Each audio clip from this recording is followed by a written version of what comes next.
Hey guys, this is Layout Review, and I wanted to do a video on Jackie's first professional game in the LEC. Now he is on Giant X. That is the team that chose to pick him up and take the risk on him. And I say risk because this kid is young and he's never played on a ERL Division 1 team, which a lot of teams don't typically go for players who haven't, because the ERL 1 kind of is a testing ground to showcase that a player is ready for LEC. He completely skipped that. The league he played in was, it was Hit Point Master. This is like an okay league. Nothing that crazy, to be honest. They kind of just smashed through this league completely, and the competition isn't remotely close towards what Jackie's is overall. And they did get to play in the EU Masters, where his team did not do too hot, mostly because his teammates couldn't really keep up with Jackie's own play. And what Jackie's is really known for is being, how would I say this, an aggressive playmaker. Think of how JoJo is, in that JoJo is very keen on having this confidence and dependability to make plays and execute them. That is Jackie's. And I thought it'd be incredibly interesting to showcase this guy's first professional game, because he is essentially, to me, a hyped up rookie. Even though I don't know if a lot of teams are paying attention to him. I know a lot of teams had him on their radar, but for me, I thought he was the best young prospect who had any chance of making the major leagues going into this year. And the fact the team picked him up, yeah, I'm definitely interested to see how he plays. So let's get into it. He's playing Nico into Zir. If this was the old season 13 way, Nico's goal is just to poke the Zir out and prevent him from getting lost chapter and delaying his strong buys. And if she can do that, then Azir is not as effective until later. In the current meta, it's a little bit harder to stop Azir from hitting a strong initial spike, because he rushes Nashers. He doesn't even go mana items, which is a big benefit to Azir. Of course, Nico doesn't go mana items either. She goes into Proto Belt Storm Surge, so she doesn't really put too much effort in that either. But the same rules will apply that Nico wants to hurt Azir's initial buys, right? So they don't really have any idea where jungle is starting. They know where their jungle is starting is going to the bot lane. They're playing Callista and Renata. They're playing Blitzcrank. Most likely, these guys will not be able to touch the wave unless Draven is able to stack his axes early. So he has 2 axes, and then they can fight. In that case, Jackie's just has to pay attention towards a Azir movement in bot, if any, and also doesn't want to give full priority, because if Azir can move, it will be rather bad for his bot lane. So he's able to hit the wave first, which is always a benefit towards him. Any mid laner who gets to hit the wave first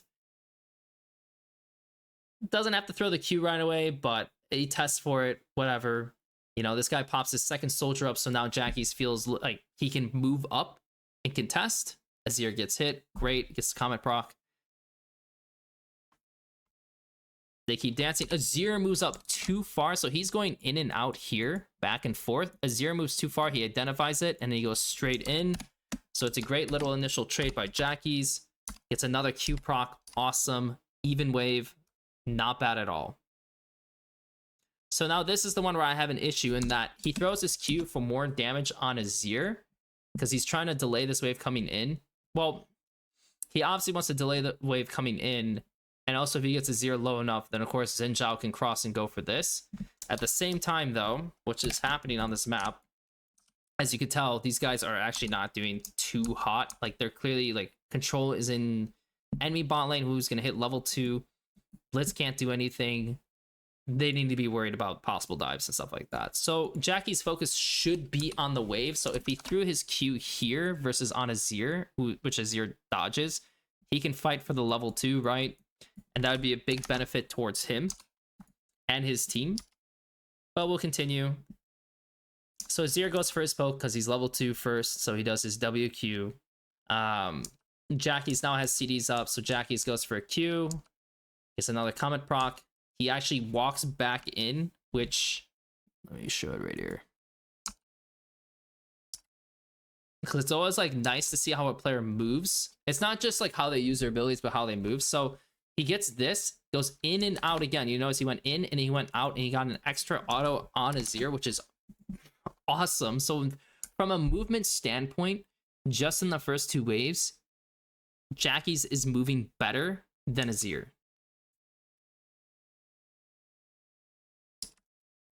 Now the Q proc, Azir needs to finish this wave. Azir has a ward wear around here, so they know that Xinjia was spotted there, right? And they have the ward even pinged here. So they knew that like Xin was showing that he was never going to go for a level 3 play. So Azir knows he's like mostly safe. Jackie's though, because he's landed enough Qs and he keeps landing these Qs, he's not throwing any huge preference on the wave. He's like trying to get Azir low enough so that he has to just kind of back off. Has been a bit of a benefit to him. But Azir starts slowing it down, and Azir, like, it's going to get really awkward for him because he's taking his while he can trade onto Jackie's, and it can be a bit of a benefit to him to trade on Jackie's, he's not putting as much thought on the wave.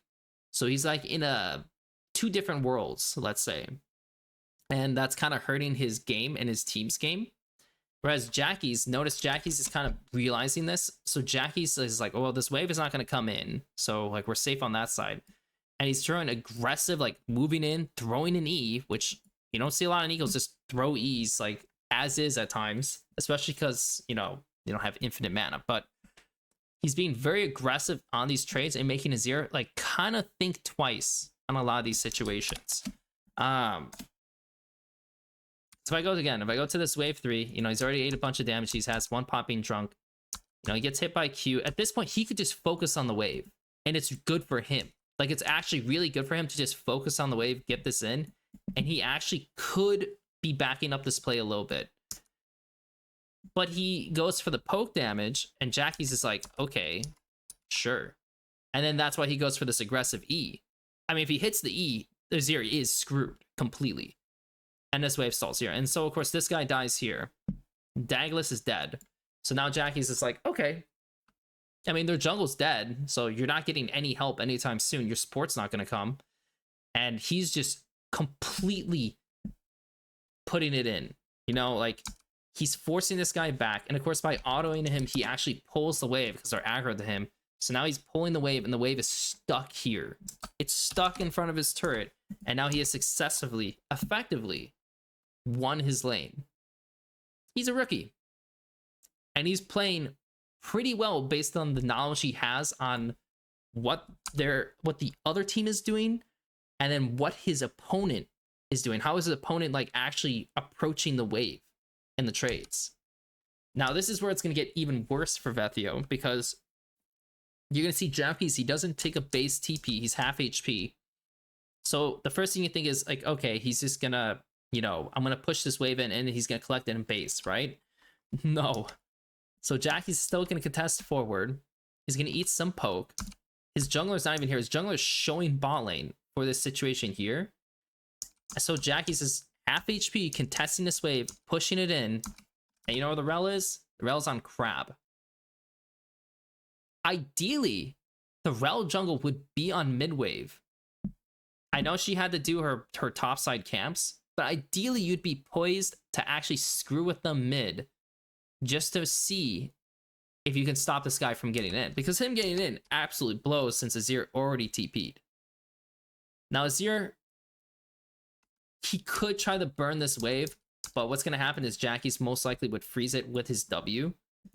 So he plays it slow, which is smart. If he try to push it fast, it'd be pretty bad, but now Jackie's has a TP advantage. This guy initiates a trade, and now he's already losing again. And again, you notice Jackie's is in his face all the time. Like, I can't stress how if you're playing as Azir versus the Nico, and you feel like this guy can constantly be in your face with no repercussions, you'd be pretty annoyed. But because what Dagless did and how this game is kind of, the game flow is going, it actually benefits Jackie's a ton to play this way. And so eventually an E does connect. And yeah, that's pretty rough.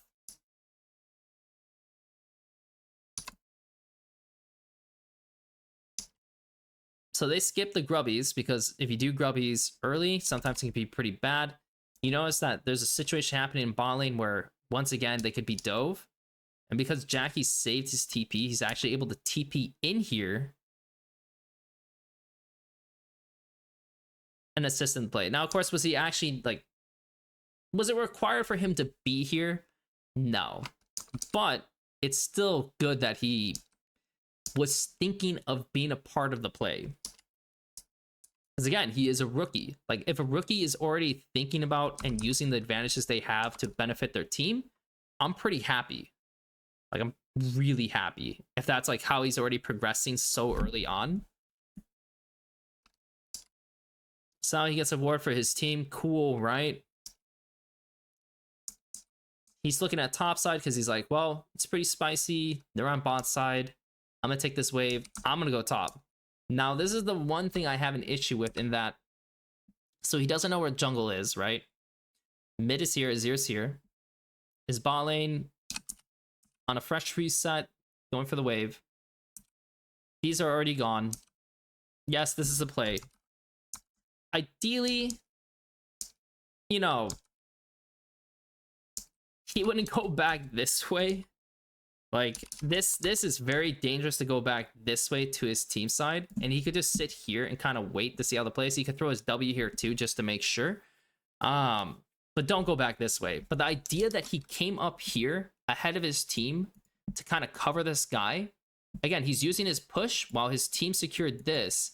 So now his team can kind of spread back out and he can just pad down and this guy can actually go back bot side. He should have gone back bot side, but he wasn't 100% sure. Like, he can go through mid lane. But this kind of thought process is amazing. Like, if I see my rookie doing this, I am super happy. Like, as his teammates, as his coaching staff, and even as a scout, I would be super happy seeing this. But I would never go back this way because it's dark. Taking the pink is like even wilder to me. It shows that he kind of doesn't view the danger always straight in his head. So it's one thing to just take note. Like, he's very confident, very brazen, but you can't always do that all the time. A smart team will eventually punish you for some of these traits. But now notice, so his team, again, they're playing on bot side. They're growing a wave. That's the wave to play on. This wave, unlikely there would be a play on. He's trying to get a quick little play on here. But he didn't anticipate Rel. He just assumed, oh, maybe Rel will be covering them on bot side. And this can be a lack of just, like, what is important. And so his bot lane excelling is important. So him playing on bot side makes a lot more sense than him going straight to top for this sneak play, for this 2-on-1. And yeah, I mean, the fact that Azir has TP further shows how this is kind of a terrible idea. But again, it's like, okay, he's very clear, like, trying to make plays and make stuff happen while on a champ that is designed to push, to poke, and move around. So great, you know, still love to see that.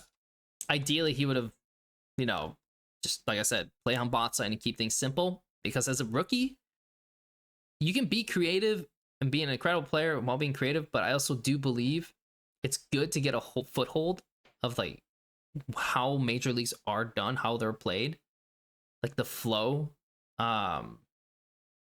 And keeping things simple will just let you get a grasp on that before you push into, like, these higher, more advanced ideas and how you can kind of throw resources around. Let's say that, because your body is a resource, right? Your body's a resource, your champ's a resource.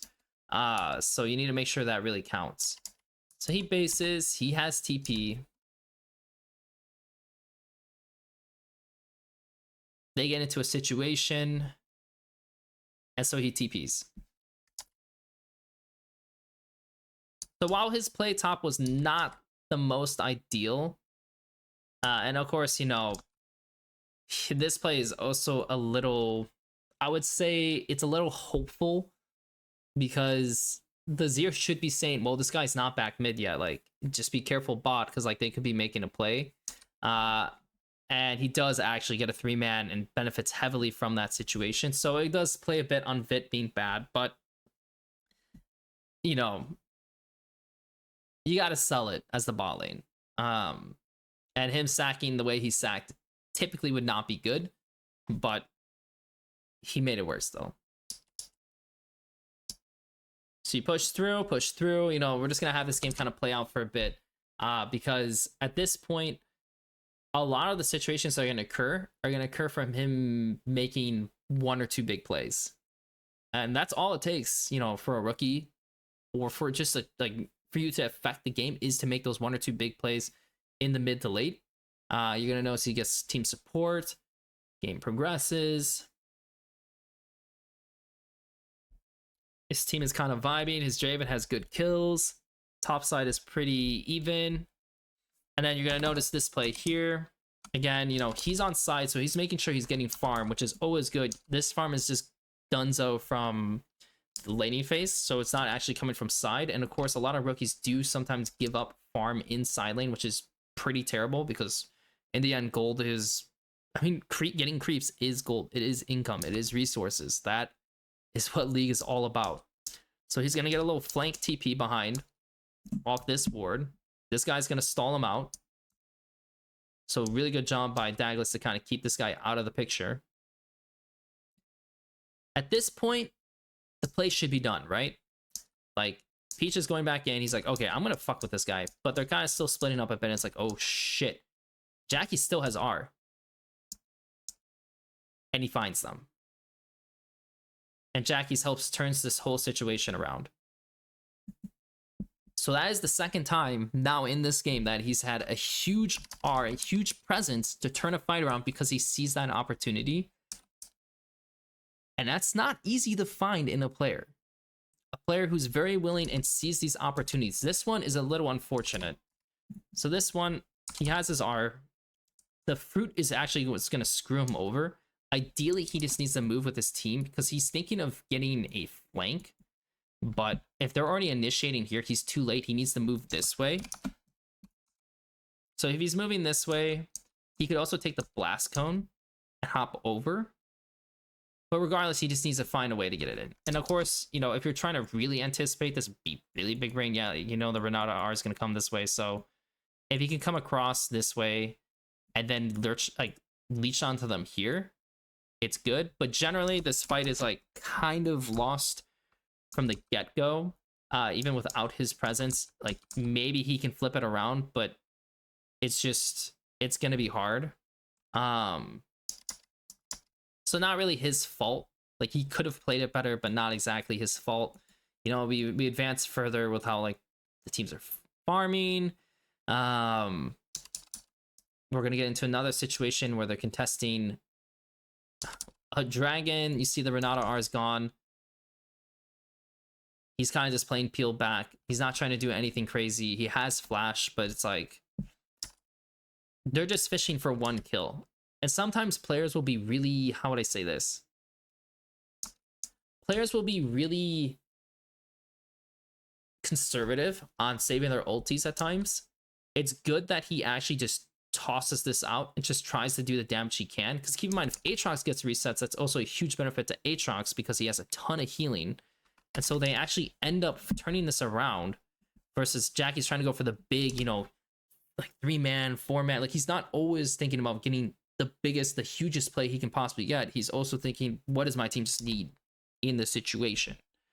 You know, you push further in. You know, this guy's just getting caught. He's just dying.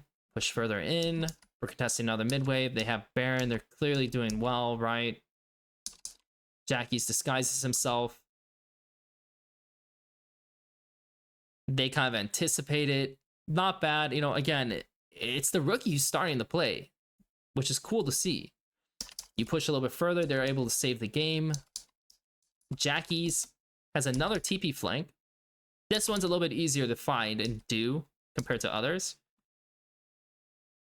And he gets them all. And that's the game. So in this first game, Jackie's outperforms Vethio for the most part in laning phase, like especially in the opener. That really tells if a player is kind of just better mechanically and knowledge-wise when it comes to training and laning. But afterwards, you know, post like 8-9 minutes, you can see that Jackie's is starting to do a little bit too much, trying to be a little involved too much in situations and not taking the easy plays, which does reduce his power, and that is what gave Vethio an opening to actually become stronger. So it's not like his play is perfect by any means. He's not, you know, it's not like he's ranked at the top just because he had like a reasonable laning phase against Vethio or anything like that. And it shows that he has a lot to learn still. But for an initial game, this was pretty damn impressive.